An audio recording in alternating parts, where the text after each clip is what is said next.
अगर मैं आपसे पूछूं कि दुनिया में सबसे ज्यादा सॉफ्टवेयर इंजीनियर्स किस देश से आते हैं, तो शायद आपका जवाब होगा भारत।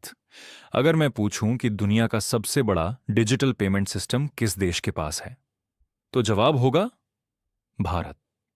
और अगर मैं पूछूं कि दुनिया की सबसे बड़ी आबादी और सबसे तेजी से बढ़ती डिजिटल इकोनॉमी किस देश की है, तो जवाब फिर से होगा भारत।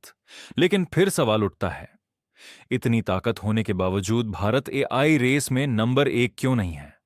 क्यों अमेरिका और चाइना आज एआई की दुनिया पर राज कर रहे हैं? और क्या भारत कभी उन्हें चुनौती दे पाएगा? चलिए समझते हैं। सबसे पहले हमें यह समझना होगा कि एआई सिर्फ सॉफ्टवेयर का खेल नहीं है। आज की एआई रेस तीन चीजों पर चलती है: टैलेंट, कंप्यूटर पावर और कैपिटल, यानी टैलेंट, कंप्यूटिंग क्षमता और पैसा। टैलेंट की बात करें तो भारत दुनिया के सबसे मजबूत देशों में से एक है।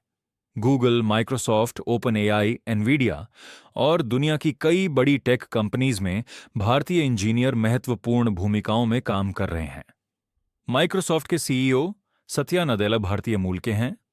गूगल के सीईओ सुंदर पिचाई भारतीय मूल के हैं। दुनिया की कई एआई लैब्स में भारतीय रिसर्चर्स काम कर रहे हैं। इसीलिए यह कहना गलत होगा कि भारत के पास टैलेंट नहीं है। असल समस्या कहीं और है, और वह है कंप्यूट पावर। जब चैट जीपीटी, जेमिनाई या डीप सीक जैसे एआई मॉडल्स बनाए जाते हैं, तो उन्हें ट्रेन करने के लिए हजारों और कभी-कभी लाखों एडवांस्ड एआई चिप्स की जरूरत होती है। इन चिप्स को बनाने में अरबों डॉलर लगते हैं। दुनिया की सबसे शक्तिशाली एआई चिप्स बनाने वाली कंपनी है एनवीडिया। आज एआई की दुनिया में जिस देश के पास ज्यादा चिप्स हैं, उसके पास ज्यादा ताकत है। यहीं पर अमेरिका आगे निकल जाता है। अमेरिका के पास दुनिया के सबसे बड़े डेटा सेंटर्स हैं। वहां हजारों जीपीयू मशीन्स लगातार एआई मॉडल्स को ट्रेन कर रही हैं। चाइना भी कई वर्षों से सेमीकंडक्टर और एआई इंफ्रास्ट्रक्चर में भारी निवेश कर रहा है।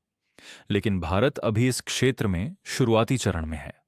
अब बात करते हैं तीसरे और सबसे महत्वपूर्ण फैक्टर की, कैपिटल यानी पैसा। एआई की दुनिया में सिर्फ अच्छा आइडिया होना काफी नहीं है। उस आइडिया को रियलिटी में बदलने के लिए भारी निवेश चाहिए। आज माइक्रोसॉफ्ट, अमेजन, गूगल और मेटा जैसी कंपनियां एआई पर सैकड़ों अरब डॉलर खर्च कर रही हैं। कुछ अनुमान बताते हैं कि केवल 2026 में ही एआई इंफ्रास्ट्रक्चर पर दुनिया भर में सैकड़ों अरब डॉलर का निवेश हो रहा है। यह राशि कई देशों के पूरे साल के बजट से भी बड़ी है। भारत में निवेश बढ़ रहा है, लेकिन अभी भी हम अमेरिका और चाइना से काफी पीछे हैं। अब एक और महत्वपूर्ण बात, अमेरिका के पास चैट जीपीटी है, गूगल के पास जेमिनी है, चाइना के पास डीपसीक और कई अन्य एडवांस्ड मॉडल्स हैं। लेकिन भारत के पास अभी तक ऐसा कोई फ्रंटियर एआई मॉडल नहीं है जो पूरी दुनिया में इस्तेमाल किया जाता हो। यानी भारत अभी एआई का बड़ा कंज्यूमर है, लेकिन एआई प्लेटफॉर्म बनाने वाला ग्लोबल लीडर नहीं बना है। अब यहां तक सुनकर आपको लग सकता है कि भारत एआई रेस हार रहा है, लेकिन सच्चाई इससे अलग है। भारत की सबसे बड़ी ताकत शायद एआई मॉडल्स बनाना नहीं है। भारत की सबसे बड़ी ताकत एआई को बड़े पैमाने पर इस्तेमाल करना हो सकती है। जरा सोचिए, यूपीआई हर महीने अरबों ट्रांजैक्शंस संभालता है। आधार दुनिया का सबसे बड़ा डिजिटल आइडेंटिटी प्लेटफॉर्म है। भारत के करोड़ों लोग इंटरनेट और स्मार्टफोन्स का उपयोग करते हैं। यह डिजिटल इंफ्रास्ट्रक्चर दुनिया के बहुत कम देशों के पास है। यही कारण है कि एआई के उपयोग में भारत बहुत तेजी से आगे बढ़ सकता है। हेल्थ केयर में एआई डॉक्टर्स की मदद कर सकता है। एजुकेशन में एआई स्टूडेंट्स को पर्सनल लर्निंग दे सकता है। एग्रीकल्चर में एआई फार्मर्स को बेहतर फैसले लेने में मदद कर सकता है। बैंकिंग और फाइनेंस में एआई फ्रॉड डिटेक्शन और कस्टमर सर्विस को बेहतर बना सकता है। गवर्नमेंट सर्विसेज में एआई करोड़ों लोगों तक सुविधाएं तेजी से पहुंचा सकता है। यानी भविष्य की एआई इकोनॉमी में भारत की भूमिका बहुत बड़ी हो सकती है। अगर सरल शब्दों में समझें तो अमेरिका एआई इनोवेशन का लीडर है, चाइना एआई मैन्युफैक्चरिंग और स्केल का लीडर है, और भारत एआई अडॉप्शन का लीडर बन सकता है। लेकिन भारत को नंबर एक बनने के लिए क्या करना होगा? पहला, अपने सेमीकंडक्टर इंडस्ट्री को मजबूत बनाना होगा। दूसरा, एआई डेटा सेंटर्स में बड़े निवेश करने होंगे। तीसरा, रिसर्च और डेवलपमेंट पर ज्यादा खर्च करना होगा।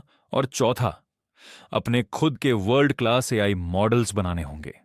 अगर भारत इन 4 क्षेत्रों में सफल हो जाता है तो अगले 10 सालों में दुनिया की एआई स्टोरी में भारत का नाम सबसे ऊपर हो सकता है।